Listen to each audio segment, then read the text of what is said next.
네, 여러분 긴 시간 발표 듣느라 고생 많으셨습니다. 마지막 발표인 만큼 집중해서 잘 들으셨으면 감사하겠습니다. 네, 안녕하세요. 대한민국 철도시설의 배리어 분리 실태와 교통약자의 통행 개선에 관한 연구를 진행하여 발표하게 된 김수빈입니다.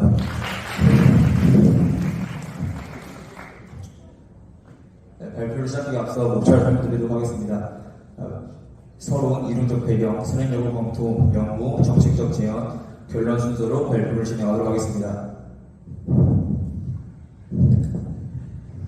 네, 먼저 연구 배경입니다. 대한민국은 5년마다 2010년부터 교통약자 이동 편의 추진 계획을 발표하고 있습니다. 보시는 것처럼 2010년에는 1200만 명에 불과했던 교통약자의 수가 2020년 1500만 명을 넘어섰고 2025년 내년에는 1600만 명을 넘어설 것으로 예측되고 있습니다.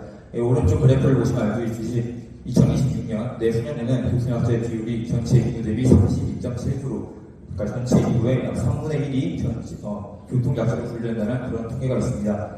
그래서 이러한 상황에 따른 대처가 필요하다는 걸 알 수 있고요. 배리어 프리, 혹시 배리어 프리 들어보신 분 계신가요? 아무도 없네요. 예. 이 배리어 프리란 장벽을 뜻하는 배리어와 자유를 뜻하는 프리의 합성으로 장벽을 허물다라는 뜻인데요. 다른 약자들이 좀 더 나은 생활을 할 수 있도록 하는 제도적 개선이나 시설적 개선을 말합니다. 이 배리어 프리의 근간이 되는 원칙은 유니버설 디자인의 실원칙인데요. 이 배리어 프리가 아까 교통약자들을 위한 시설이다, 위한 디자인이라고 하면은 유니버설 디자인이란 모두를 위한 디자인입니다. 그러니까 예를 들어 경사로 같은 걸 예를 들 수 있는데요. 경사로는 교통약자인 사람도 이용할 수 있고 교통약자가 아닌 사람도 이용할 수 있는 유니버설 디자인의 대표적인 시설입니다. 그래서 이 실원칙이 뭐가 있냐면은 사용의 융통성, 간단하고 직관적인 사용, 적은 시스템 노력, 오류에 대한 내성, 쉽게 인지할 수 있는 정보, 접근과 사용을 위한 적절한 크기와 공간, 공평한 사용, 이렇게 7가지가 유니버설 디자인의 실원칙으로 여겨지고 있습니다. 교통약자란 고령자, 장애인, 임산부, 영유아를 동반한 사람, 그리고 일시적으로 부상을 당한 사람, 이 모두를 트랜스포테이션 벌너블 교통약자라고 칭합니다. 대한민국은 장애인복지법, 교통약자의 이동편의 정지법, 장애인 차별 금지 및 권리 규제 등에 관한 법률, 철도산업발전기본법 등 다양한 법률에 의거하여 장애인들의 기본권과 이동권을 보장하고 있습니다. 베스트 프랙티스의 모범 사례들입니다. 먼저 일본입니다. 일본 같은 경우 많은 사람들이 일본을 되게 철도 선진국이다, 철도 교통 선진국이다 이렇게 많이 표현을 합니다. 하지만 현대 사회에서 추구하는 관점을 봤을 때는 일본은 되게 철도 후진국입니다. 보시면은 승강장에 스피드도 설치되어 있지 않고 승강장에 이제 역사대에 엘리베이터도 설치되어 있지 않습니다. 그래서 일본 철도 환경에 맞춰서 일본은 승강장 여기 바깥쪽에 선형 점자블록을 설치하는지 우리나라에서 현재 사용하고 있지 않은 역사대 휠체어 리프트를 설치하는데 해서 일본이 지금 할 수 있는 가장 최소한의 배리어 프리를 실천하고 있다고 보시면 될 것 같고요. 네, 영국입니다. 영국이 바로 우리나라가 가장 추구해야 하고 지향해야 할 그런 방향입니다. 왼쪽에 보시면 지하철의 그냥 일반 좌석이고 오른쪽이 버스 탑승과 전문 발명입니다. 보시면 교통약자들을 위한 거라고 전혀 치어나지 않습니다. 그러니까 영국 정부에서는 너네들이 이렇게 편하게 사용할 수 있는 놓을 테니까 이용할 때 누구나 사용할 수 있게 불편함이 없게끔 하겠다 이겁니다. 근데 이제 우리나라는 아직까지 교통약자들을 위한 시설이다라고 스티커 붙여놓고 교통약자를 위한 시설이다 이렇게 티를 내는데 이런 것들이 영국에서는 또 다른 역차별이다 이렇게 느껴진다고 하더라고요. 그래서 배리어 프리를 넘어서 아까 말했던 유니버설 디자인을 실천하고 있는 나라 중 하나라고 보시면 될 것 같고요. 마찬가지로 독일 같은 경우도 우리나라는 좌석 번호가 높이 보기 좀 어렵게 위에 있는데 전자 좌석번호 설치해서 교통약자들도 누구나 쉽게 볼 수 있게 이렇게 하고 있고 우리나라에 이제 내후년부터 곧 도입되는 스림 같은 경우도 차체를 비율어서 내리기 편할 수 있도록 교통약자들이 하차할 때 더 용이할 수 있도록 이렇게 배리어 프리를 실천하고 있습니다. 네, 이제는 철도시설 장애물 실태조사나 선행연구 결과가 있는데요. 접근성 측면에서는 장애인 전용 주차장의 보행 안전 등록, 이용성 측면에서는 경사로의 정자 표지판, 이용성 측면에서는 대변기 손잡이, 식별성 측면에서는 청각 및 시각 정보 설비가 가장 청약방송에 나왔는데요. 제가 이 실내조사를 보면서 좀 놀랐던 부분이 하나 있습니다. 이 위에 세 가지 항목을 보시면은 전국에 있는 철도장에 84개 중에 84개, 그러니까 100% 설치가 되어 있지 않거나 매우 미흡한 상황입니다. 그래서 이러한 문제점을 해결하기 위해서 면접법을 통한 연구를 현장에 모습은 직접 어떤지 듣고자 면접법을 통해서 연구를 진행하는데요. 네, 앞에 보시면 12명을 상대로 면접을 진행하였습니다. 그래서 앞서 말한 12명을 고령자, 장애인, 영유아 동반자, 철도 업계 종사자, 일반 시민 이렇게 총 5가지 그룹으로 구성을 해서 각각 그룹별로 질문을 달리해서 연구를 진행하였습니다. 안에까지 나오는 강함전 같은 경우는 독선 연기가 솔직하게 나오는 건데 왜 깨알 같은 글자를 써가지고 내는데 자기들은 보고 그것을 알고 우리는 도대체 이게 무슨 말이냐면 지하철 타고 있으면 다음 역이 어딘지를 대체 모르겠다는 말이 의견입니다.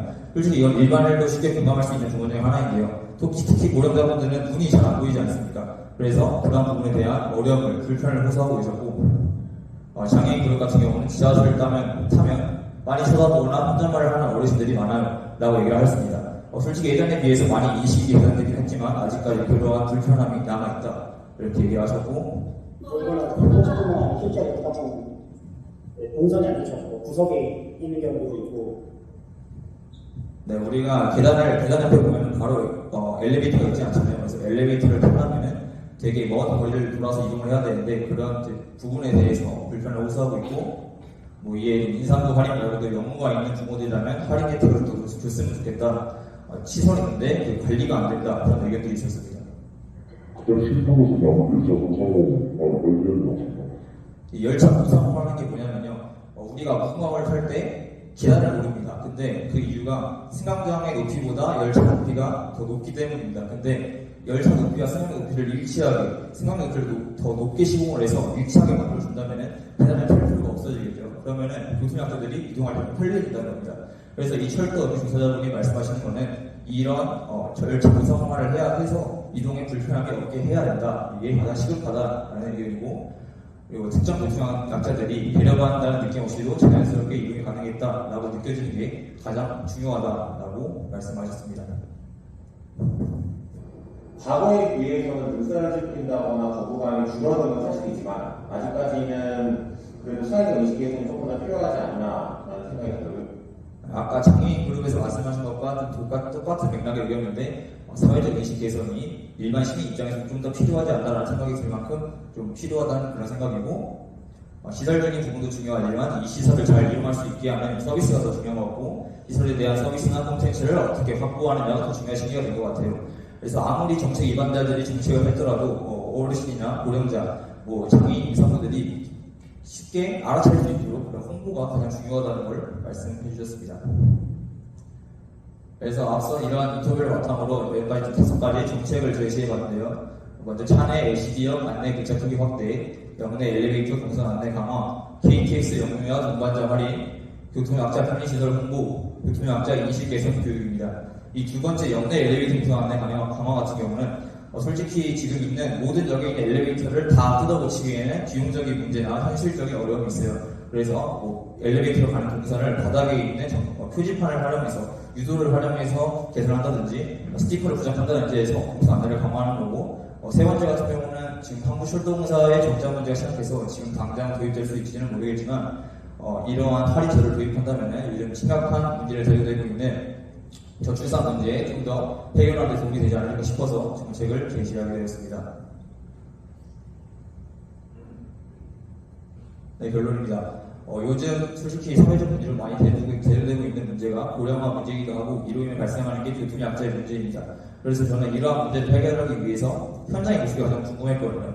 그래서 현장의 모습을 직접 들어본 결과 아직까지 우리나라가 발전해야 할 부분이 많다. 우리나라가 아직까지 현대 사회가 추구하는 그런 방향과는 거리감이 좀 있다. 그래서 결론적으로 궁극적으로는 한국철도 시설이 발전해야 하는 목표는 아까 외국처럼 교통약자들이 그런 시설들을 느낄 수 없도록 자기들을 위한 시설이라고 느낄 수 없도록 그렇게 만들어 나가고 해야 되는 것이 하고 이제 베리어들을 넘어서 유니버설 디자인을 실천하는 것이 한국철도 시설의 궁극적인 목표라고 저는 생각을 합니다. 발표는 여기까지. 혹시 질문 있으신가요? 네, 마이크.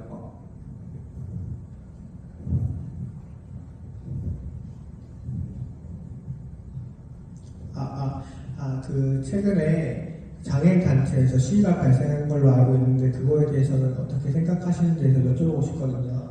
네, 저는 되게 부정적으로 생각을 합니다. 아니 지금까지 교수학자들 위해서 말해놓고서는 왜 부정적으로 생각하는 게 좀 모순이다라고 할 수 있는데요.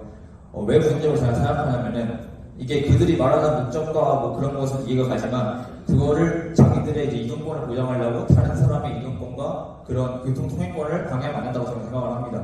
근데 이러한 결과가 오히려 긍정적인 결과를 내냐, 시위가 긍정적인 결과를 내냐고 본다면 아니거든요. 오히려 이러한 장애인철폐연대의 시위로 인해서 그런 사람들이, 시민들이 이 단체에 대한 특정 장애인 단체뿐만 아니라 장애인 전체를 되게 부정적인 인식으로 갖고 있는 게 실제로 나타났습니다. 조사 결과가. 그래서 저는 되게 그 시위에 대해서 방법에 대해서는 좀 안 좋게 생각합니다. 다른 방법을 좀 강구해야 될 필요가 있는 것 같아요. 또 추가적인 질문 있으신가요? 없으신가요? 네, 지금까지 대한민국 철도시설의 배리어 프리 출퇴와 대학생 통행 개선에 관한 정보를 발표한 김수빈이었습니다. 감사합니다.